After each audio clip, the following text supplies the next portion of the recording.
Hello mga brother and sisters. Papakita ko lang sa inyo, meron akong bubuuin ngayon na mga bato.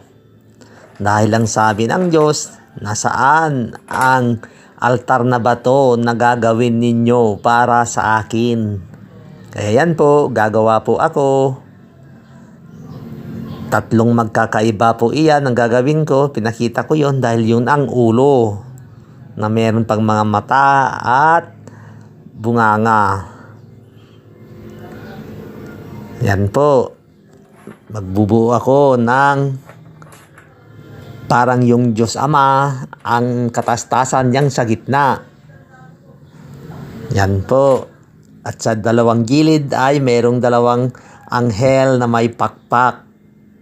Magkabilaan po. Yan.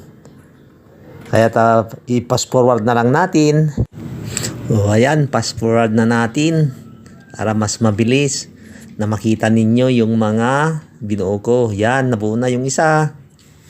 Ganyan po. Yan ang simbolo ng Diyos Ama. Simbolo lang po iyan.